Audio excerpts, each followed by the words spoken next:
Cancer fatigue versus normal fatigue.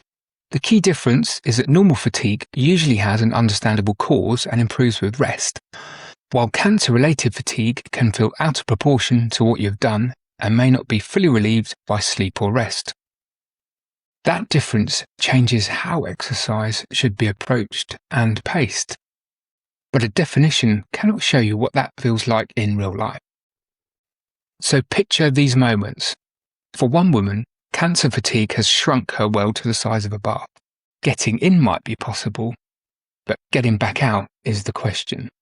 A bath should not require a strategy, but today it does. The thought running through her head is simple. If I get in, will I have enough left to get out? For somebody else, the warning does not arrive until it's too late. They cycle gently for 10 minutes, nothing dramatic, nothing that feels reckless. They finish believing they may finally be on their way back. But the exercise lasts 10 minutes. The recovery takes 3 days. It was only 10 minutes. How can I still be completely wiped out 3 days later? Someone else is desperate to rebuild that strength that cancer and treatment have taken from them. Yet every attempt seems to collide with another wave of fatigue. How am I supposed to get stronger when the fatigue keeps knocking me back? Returning to work should feel like a victory, but for one client, the diary says they're back while their body tells a different story. Work consumes almost everything. By the time they get home, there is barely enough left for the rest of their life. I'm back at work, so why does the rest of my life feel impossible? For another, the day looks successful. They keep working, they keep going, they appear to be coping. Then evening arrives, and the people closest to them see the exhaustion that the working day concealed. I feel okay while I'm working, then evening comes and I'm done. And then there is the trap of the good day. You wake up with more energy, so you try to repay the whole of your life at once. You exercise, you work, you clear the jobs that have been waiting. For a few hours, you feel like yourself again. Then tomorrow receives the bill. It felt good yesterday, so I did everything. Why am I paying for it today? Different people, different lives, but beneath every one of those moments is the same question. How do I rebuild my strength when I cannot predict what movement will cost me? That is what cancer fatigue can take from you before it takes your fitness. It can take your confidence in your own judgment. You no longer know whether 10 minutes is too little or far too much. You no longer know whether to rest, move, stop, or push. One person tells you to listen to your body. Another tells you not to give in. But what happens when your body's signals no longer make sense? Most people respond to this uncertainty in one of two ways. They stop and wait for the fatigue to disappear, or they push harder because they are frightened of becoming weaker. Both responses are understandable, but both can fail for the same reason. They judge an activity by how it feels while they're doing it.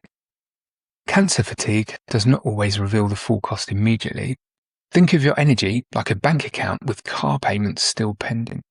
On a good day, the balance can look healthier than it really is, so you exercise, work, clean the house, try to catch up. Then those pending payments clear overnight. By the following morning, you are overdrawn. This is how 10 minutes on an exercise bike can appear manageable today, but consume the next 3 days. The problem was not necessarily the exercise. The problem was spending all the energy you could see without protecting reserve for the costs you could not yet see.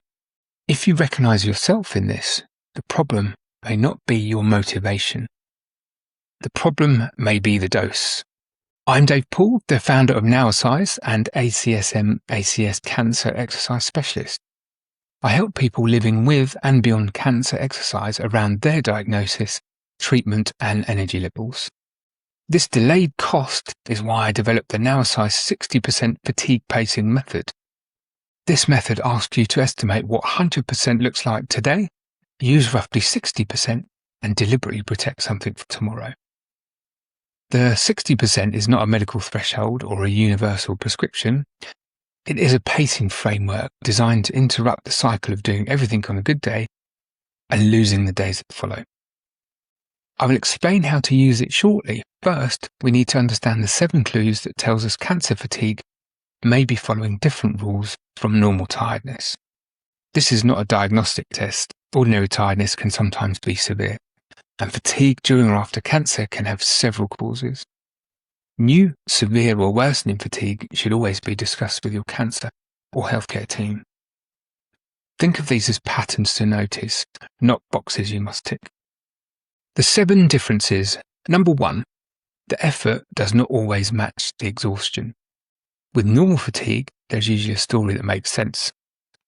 You walked much further than usual, you had a demanding week, you stayed up too late, you exercised hard. The tiredness has a visible receipt. Cancer fatigue may arrive after very little activity or sometimes with no obvious trigger at all. Macmillan explains that people affected by cancer may become more tired quickly after less activity and can feel exhausted even when they have had enough rest and sleep. That mismatch can be frightening. You think, I hardly did anything. Why do I feel as if I've run a marathon? Then self-criticism fills the gap. You call yourself lazy, weak, or unmotivated. But motivation and capacity are not the same thing.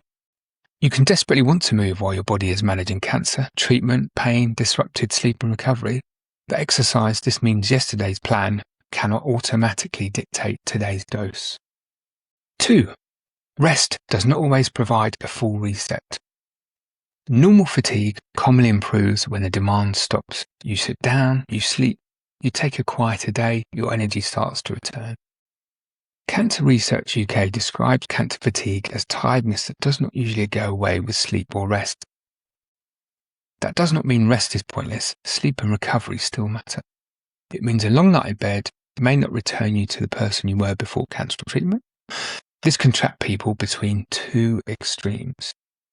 They keep resting and wait to feel completely refreshed before moving. That day may not come, or they decide rest is not working, force themselves through activity and crash afterwards. The more useful answer often sits between those extremes, an appropriate amount of movement balanced with recovery and adjusted to the individual.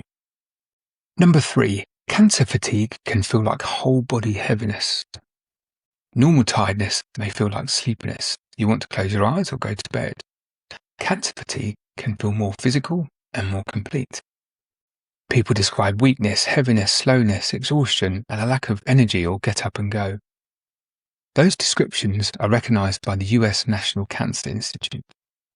Your limbs may feel heavy. Standing can feel expensive. The gap between wanting to do something and being able to start can feel enormous. The correct starting point might therefore look nothing like a traditional workout. It might be standing up from a chair several times, walking for a few minutes, completing one gentle strength exercise, or dividing an activity into smaller pieces across the day. Small does not mean meaningless. The value of an exercise dose is not measured by how impressive it looks. It is measured by whether your body can use it, recover from it, and repeat it. Number 4, cancer fatigue can affect thinking as well as movement. Fatigue is not always confined to the muscles. Cancer fatigue can affect concentration, memory, decision-making, and the ability to finish a task. People often describe brain fog or feeling that their thoughts have slowed down.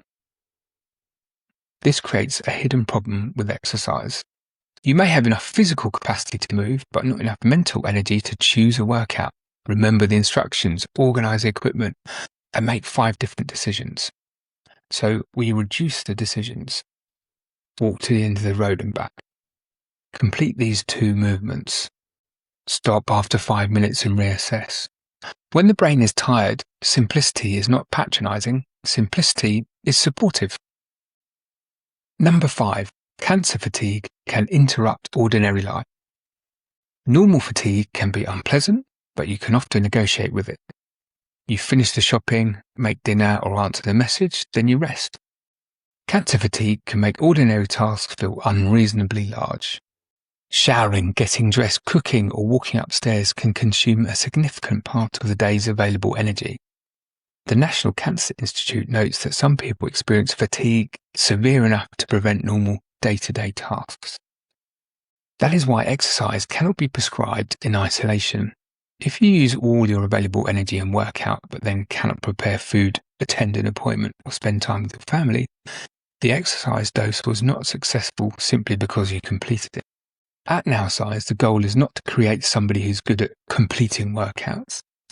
The goal is to help someone regain more of their ordinary life. Number 6, the cost can arrive later. Normal exercise fatigue often makes itself known during the activity or shortly afterwards. Your muscles tire, your breathing increases, you know you have worked. With cancer fatigue, the full cost may arrive later that day or the following morning. This delayed response creates the boom and bust cycle.